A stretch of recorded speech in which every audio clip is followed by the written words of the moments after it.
Today, we're going to be talking about the Cloverfield paradox and The Greatest Showman. So stay tuned.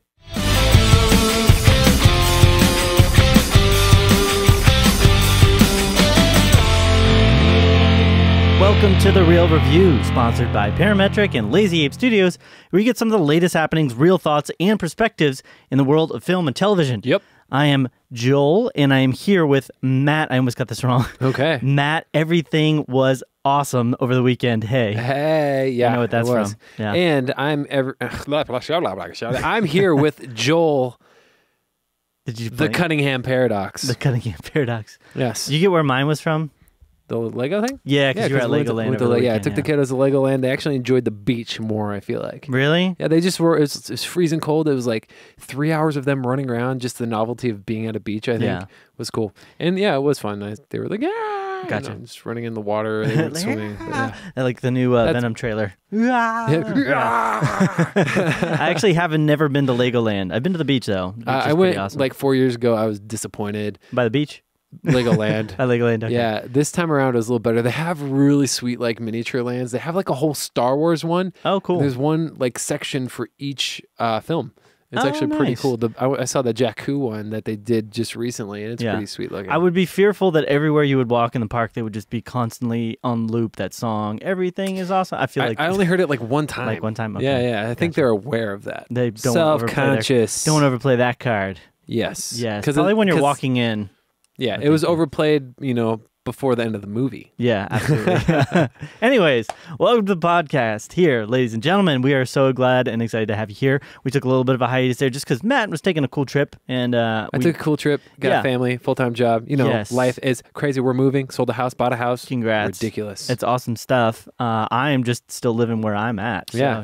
You're the same Doing my thing. place. I do want to move at some point. Maybe. Who knows? But I'm happy with where I'm at too. So today we're going to be talking about two films, like I mentioned. But before we get to that, Matt, why don't you give our listeners and our watchers on the vidcast a couple ways to get connected? Yes, to the podcast. You can all get connected with us in a number of different ways. Number one hub you can kind of find all this stuff is realreviewmedia.com.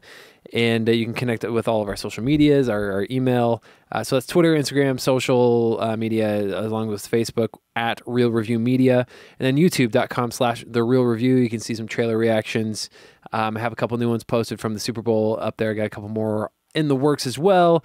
And email us questions, thoughts, things like that. And that's that. There it is. So we had two big-ish movies kind of come out this week, and then 517 to Yuma or whatever. 517 to Yuma. I'm just kidding. We had Yuma Paris. Yeah. We had To Paris, the Peter Rabbit movie, and then we also had the final of the Gray films. Whatever it is, I can't think of them right now. Still making those. Yes, thankfully those are done. Neither of which we went to see, so we're going to be taking a little bit of a step back and going into a bit of the films that we wanted to talk about that we haven't had a chance to. Yeah. The first of which was a film that you might have probably been a bit more excited about than I was. Yes. I'm talking about a film called The Cloverfield. Why don't we get into it? You ready? Yeah, Paradox. Okay. Cloverfield Paradox. So we're talking about The Cloverfield Paradox.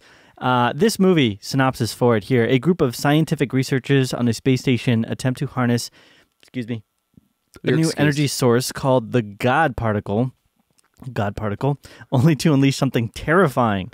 Its director is Julius Onah. It stars David Oyelowo.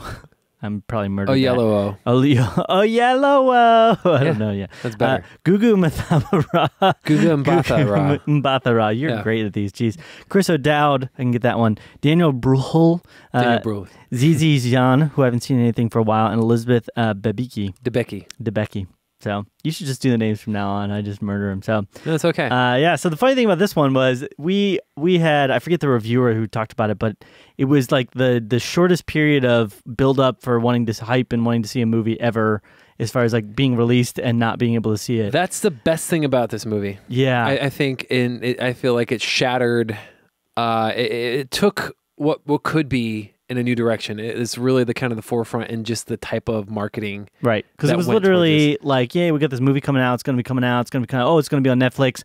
And then right during the Super Bowl, hey, boo, by the way, as soon as this is over, go check the movie out. Yeah. Like, what? Yeah. I remember I had a friend texting me. They're like, dude, it comes out like after the game. I was like, what? Yeah, yeah. Like, this has never been done before. This is a thing that people are looking forward to. You know? Exactly. Yeah, they could have really put a lot of time and effort into kind of getting the marketing together, especially after coming out off of Cloverfield Lane, which a lot of people really liked. I really liked. That was I love 10 Cloverfield Lane. Yeah. Yeah. So with this one, I will say in that little hour and a half period where I was kind of waiting to start watching the movie, it was a little bit longer than that because I had like people over and stuff. They had to get out, but get out.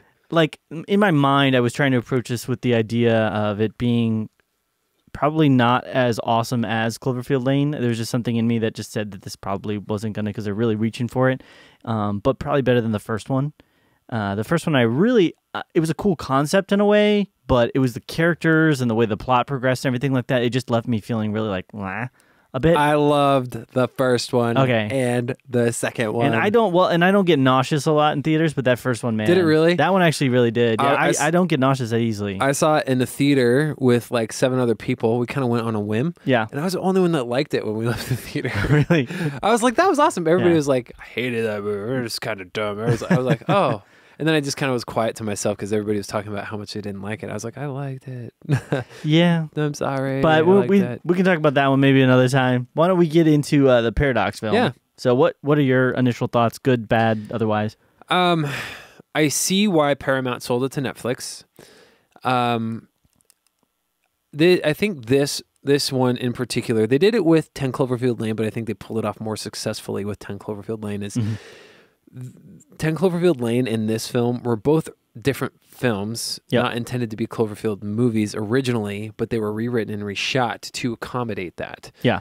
So I think this one shines a big old spotlight on the problem with that format of making movies. Yeah. I like the idea that you know, in that format they can find ways to potentially save money in doing that by buying something that's already been created and just tacking on the stuff, which is lazy. But if it's done right, like 10 Cloverfield Lane, like I really enjoyed it. I thought that was really good. So what this shows me is that this is not a sustainable thing for the franchise, because I just thought this movie was meh. Yeah. I will say, though, I was really intrigued at the very beginning, the first 30 minutes. I was like, what the heck is going on? Yeah. And I was really into it. You have amazing actors. Like, all of these people are really amazing. They're just not given enough to do. Right. I really felt like they were directed oddly. They kind of went with the staple of kind of who they are just by default as characters a lot of times. I mean, Chris O'Dowd is a great example of that. He kind of plays this goofy, lovable, fun guy, and he was trying to be a serious version of that, but it kept leaking heavily into that more goofy kind of style with him. Yeah. It's totally weird like whenever that stuff. Yeah. You know, and we don't have to get into spoilers necessarily, but it was kind of like I left feeling at times with some of the characters, it was like, I don't know how to connect to you because you're kind of acting this way, but I can tell your personality is more like that. Right. Yeah. Gugu, I thought, was definitely the standout, but that's just because you get most of her story than anybody else. Yeah. And it's not necessarily... And she's an amazing actress, and she's great in everything that I've ever seen her in. Yeah. But I think just overall, it was kind of the screenplay, the script, they weren't given enough to do. It didn't delve into their backstories more. Daniel Bro, I mean, you have so many amazing people in this cast. Yep. And so it just didn't lend a hand to it. The story overall, I understood what they were trying to do. I liked the concept. I really liked the concept. I just don't feel like it was executed very well. And I understand how it plays into the picture. I did some research. I understand how it plays in the greater picture of the Cloverfield universe. I fully get it. But you could definitely just kind of feel like everything was just tacked on, all the Cloverfield stuff. It really made it seem like the story they were trying to tell with this was kind of how the monsters might have arrived or appeared. It's the one film that connects all the films. Right. And I feel like I understand and I like that, because what they did in concept here is basically create a reason why this is happening, why it happened, and then why it's going to happen, and all this random stuff happens in the future. Right. Yeah. We got to see the bunker from 10 Cloverfield Lane, which I thought was kind of odd that he took the little girl to that bunker. I mean, didn't he take her to the bunker? I mean, that's what it looked like. That was not that. Okay. That was not that bunker. Okay. It looked just like the bunker. No. Okay. It wasn't. All right. It was different. It wasn't the same one. Okay. It was just, and that's part of the storytelling. That was all added. All the stuff on Earth was added after the fact. I thought that's what that was tying into. I thought that tied into the fact that he was in the bunker and then... it was a bunker. Okay. Yeah, not the bunker. Because, there's a part of the other... Yeah, we'll talk about that later. Anyways. Because we have to get into spoilers if we go there, yeah. I liked the visuals I thought were kind of cool. I was really into the visuals. I'll give it a positive on that. But other than that, the story was just weak sauce. I will say that Netflix was genius in buying this and releasing it the way that they did, because I think that gained way more interest than they would have gotten if they would have done some theatrical release or like build up to it kind of a thing. I feel like people are like, what? Yeah. And people were like that. Paramount, they would have lost money, I feel like, if they were to released it in theaters, just because it's not good. The other ones had good money and they made 600% of what they spent on marketing and production. Yeah. But this just it wasn't as good, and you felt it. There's not a lot to say other than this. I felt like meh at the end. What about positives? I thought the visuals looked really good to me. Yeah. Some of it was really interesting. There's one scene in particular with a lady in the movie that I was like, there was kind of a gross out, terrifying thing. I was like, oh, that's gnarly. What is happening right now? When I saw that, I was like, ugh. Yeah. But outside of that, about after 30 to 45 minutes, I was kind of like, what's happening? And then it was just... I agree. Visually, there was a lot of good moments. Yeah. I mean, there was a lot of strength to it. There was definitely squeamish moments where you're kind of like going, ooh, and I liked that. I mean, there's like a bit of a horror element to a lot of space sci-fi that I can kind of understand and kind of be okay with. It went a bit far a lot of times for me. The worms are a good example. Yeah. Like, I mean, that was nasty. It just felt, it felt like, and then I'm left asking, and that was kind of the biggest negative to me. I mean, so positives I should stick with. Acting, I thought as well was really good. Overall production design, I mean, everything looked fitting, and the spaceship looked really cool. Yeah, I mean, the station, it looked sweet. Yeah. I thought the design of it and the way that it worked was really awesome. That's kind of, I mean, almost it for positives. Story-wise, there was so many things that they set up, and they were like, this is going to be something that's cool or important, or we're going to explain, and they never did. Right. And it ended up really kind of upsetting me after a while, because I was like, well, why does that guy have... I mean, I get it in principle because of the situation, but like, why does that guy have worms? Yeah. And like, why were the worms even there? And like, what, there's just so many elements to the story, like, they never really went in depth with, and they never really explained certain things, and it just kind of ended up being a sense of like, well, because we need this to happen so we can do this and go there. I mean, the spinny drive thing, the little gyro sphere, the way that it kind of just disappeared and then reappeared, and it's like, well, when did that happen? Like, was he was that just happening for a long time and he didn't feel it? That was so random. A lot of elements like that. And it's a lot of random stuff. And I felt like as well, I understand why they did it, but the whole, what's happening on Earth did not very well at all tie into what was happening on the space station. They tried to, at the very end, kind of bring those two worlds together in a way that was like important and critical to the plot, but it never felt like it needed. It really felt like it actually almost would have been better served if they had just left it on the space station. Yeah. Like, I understand why they wanted to kind of tell the backstory.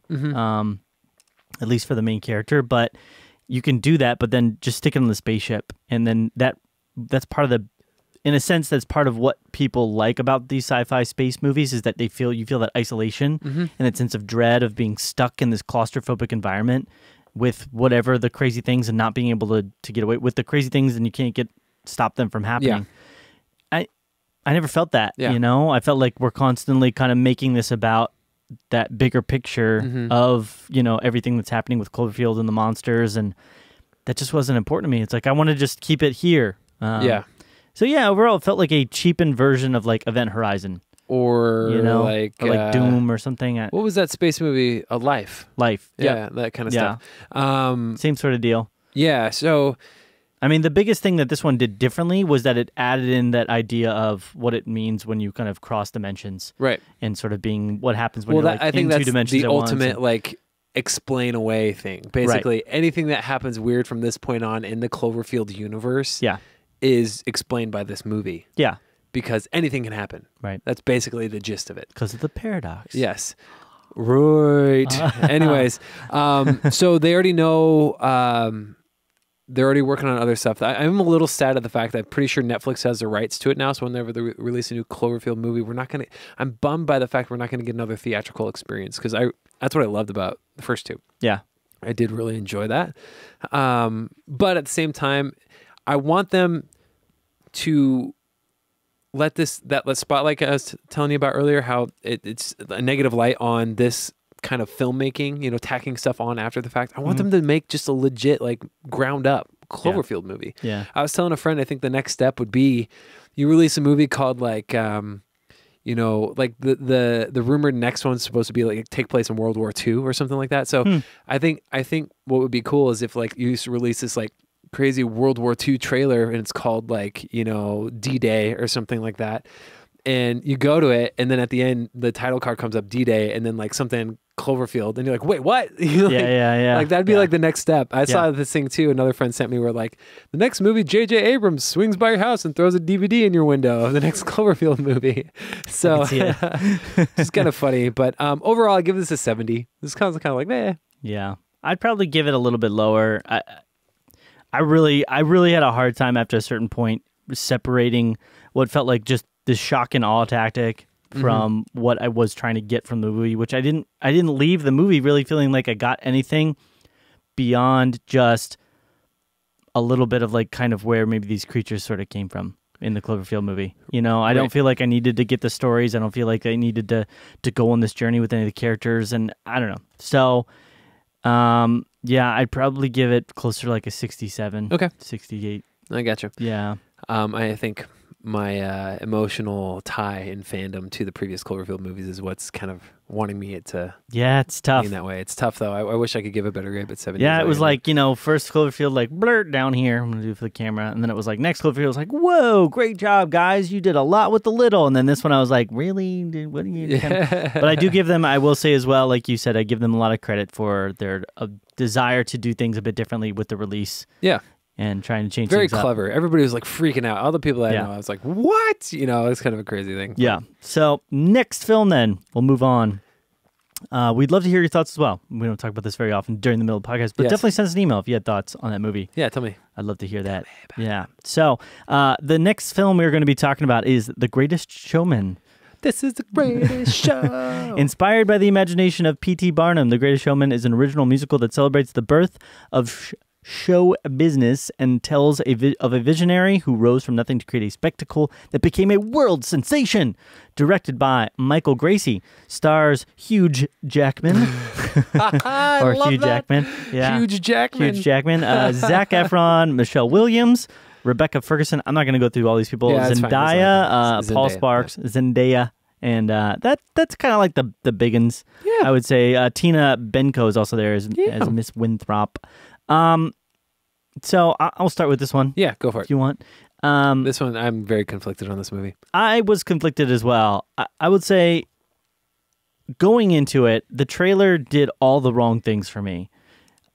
By default, I'm kind of ambivalent towards most musicals. Mm-hmm. I see a musical. There's people out there that hate them, that just see a trailer and they're just like, oh my gosh, I hate musicals. Singing, what doesn't even make sense? And there's other people like, oh my gosh, that's a musical. I love them.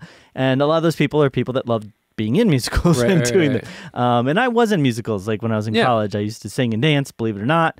And but at this point, I'm still ambivalent. I can look at a musical and kind of go, and separate elements from different things. But I understand that they have a different tone and style than from your standard everyday kind of film. They're usually these they have like one driving idea that's like this big grandiose idea, and then all the that's the theme, and then all the music and the acting and the production design, everything kind of in a way goes towards treating that idea as something special, or talking about that theme. Yeah. With this movie, it really felt like with the trailer, the theme was going to be about this: we are different, we stand proud, despite what the world holds against us, despite, the facial hair that we have as women, not to be rude, but that's kind of what it gave to me. And that is like the least connectable It was that's a small part, very small right. part. Well, and that's the plot that I see a lot of times in like kids movies. It's like, you know, you're awesome for who you are, like stand up for what you believe in. Like that's like the plot of a kids movie. And so it came across as being very young and very simple. And so I didn't have high expectations for it.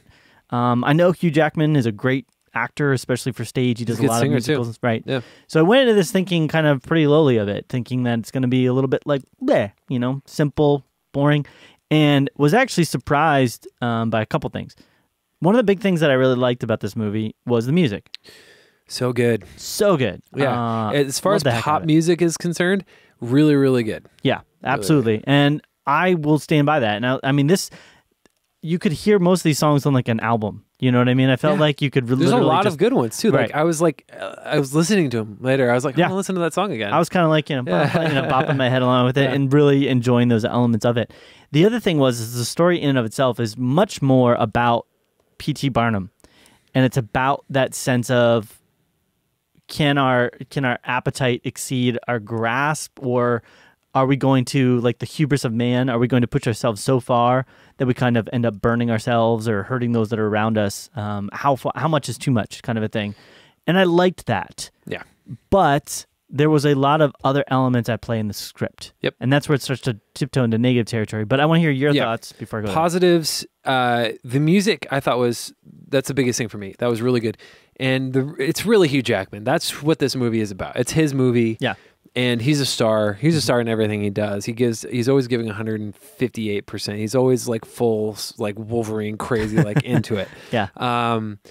And really, really great in this movie, Hugh Jackman. So,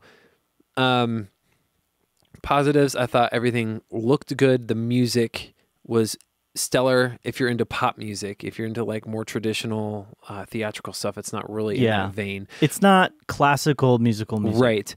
So, but really good. But I guess some of the people that wrote for La La Land did the music for this movie. Yeah. Okay. So that's interesting.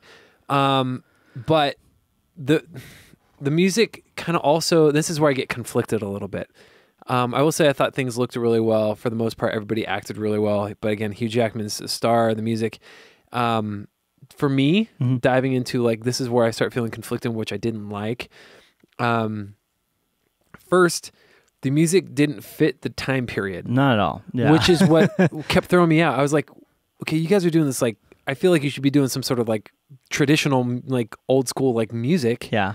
And it's like this like beats and guitars and like crazy stuff that I was like, oh, this is more modern and it doesn't fit. Right. It clashed in my mind. I was like, I want to like this more than what's happening right now, but it's confusing to my mind. I'm having a hard time grasping it. The other side that I really wish it would have been, there's too many side things. This movie, I think, would have been better served as a movie focusing more. I know you brought up the part that is like him, how much is too much and all that stuff. And especially with the stuff with Rebecca Ferguson and all that. Yeah. I wanted the movie, the main conflict to be more about the struggle from getting from nothing to where he ended up. Right. Because that's a more traditional storytelling element to it. But it seemed too easy. Like it was just like, I'm struggling and then everything's fine the next day, Like, it was like bad things, have a conversation with my kids. Everything is awesome. Right. Everything is perfect. Yeah. Exactly. And so that was a problem. It focused way too much the conflict on the relational stuff between him and his wife, which that stuff is okay, but in the context of having it in a bigger, the struggle from getting from nothing to where you are. Right. The stuff with Rebecca Ferguson, I was like, what is this? And then also with Zac Efron's character and Zendaya, I was like, this is so, you don't know the characters, so why do I care if they fall in love? Right. I don't know. No, I agree with you. I agree with you. I think if they had spent more time really just making the story about one element, if they just spent it making about P.T. Barnum's story, it would have been a bit more interesting to me. But it definitely felt like he achieved success and notoriety way too early in the film. I mean, it was almost the beginning of the second act. He had already become wealthy and successful enough, just not in his own eyes. And any opposition that came up was fixed within like the next 5 minutes. Right. And I think if they'd spent more time developing that aspect of the story instead of going into, Zac Efron's story and the other characters and kind of their whole, the world doesn't love us for who we are and stuff. which is important. And it sounds horrible when I say it that way. Yeah. Yeah, but if they'd spent more time focusing on Hugh Jackman's story, then Huge Jackman, they spent more time talking about P.T. Barnum. I'm going to just say that his story, then it would have been much more relatable and connectable. Because as it was, they kind of built up to this break with his character that ended up being very deserved by the plot, because I had spent so much time in other elements at that point that it felt like on a scale of 1 to 10, as far as intensity of a break, it felt like maybe a 4, where it should have been closer to like an 8 or a 9. Yeah. But at that point, he had almost been out of the story. I mean, we'd been telling the story of like, Zendaya and Zac Efron's character. I mean, their whole romantic thing. We've been telling all the story of Michelle Williams, and we've been going into all these subplots and all these sub characters that finally, when that break happens, you're kind of like, oh, well, that's not great. That kind of stinks. Yeah. And I saw it coming from it coming from a mile away. Yeah, there's nothing surprising about it. Right. Yeah. Literally, it just became, because I know P.T. Barnum and the whole, tent thing, literally after a certain point in the film, it just became, I said to myself in the back of my head, and this isn't a spoiler because I'm just telling you what I was thinking in my head, but I was thinking, so when is the place going to burn down so they can put it all in a tent? That was literally what I was thinking the entire after about the first quarter of the film. Because I was like, well, they have to get into a tent. Yep. And obviously he's kind of doing other things right now. So that was like, and so there was very little of that. But the music was good enough to me. And I agree as well, completely discordant from the time period. I mean, I felt like it was like a modern pop song being put within a completely different era and time period. But it was really good. That's the thing. It was really good. So it's I have the album. There you go. So if you like the music, then you're able to kind of, in a way, just forget about that, I think. Like, it's still there. It's still an obvious thing. But you're like, yeah, but the music's really good. So I don't really mind as much.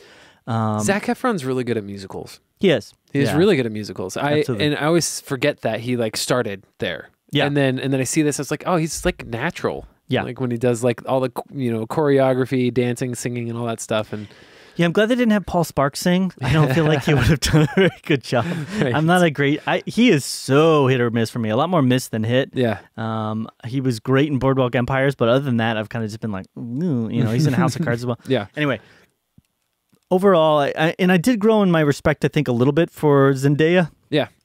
I felt like she as of this point, everybody talks about her like she's amazing, but I just haven't really seen enough of her, and I felt like she did a good job in this. I felt like she was relatable and I could kind of connect with where she was coming from in a lot of it. So, overall, what's your sense of this film? What are you going to give it? Rating?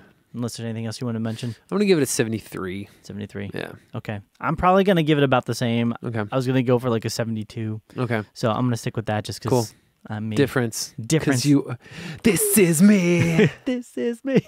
That's one of the songs, just in case you didn't know. Awesome. Well, we're going to go ahead and wrap things up on the podcast then. Yep. As we sign off, love to give you some ways to get connected. Again, just as a reminder, we get the website, realreviewmedia.com. We've also got our Facebook, which is facebook.com/realreviewmedia. We'd also love to connect with you on Twitter or Instagram, which are both at realreviewmedia. Additionally, as I mentioned, we'd love to hear your thoughts on Cloverfield Paradox. Yep. We'd love to hear your thoughts on Greatest Showman as well. If you had some good experiences, some bad experiences, maybe you were bopping your head along, let us know what you thought of the movies. Drop us an email, drop us a line, realreviewmedia@gmail.com. Do it. So there you go. Anything else, Matt, for us on the podcast today? That's it. All right. Well, it's been real. It's been real.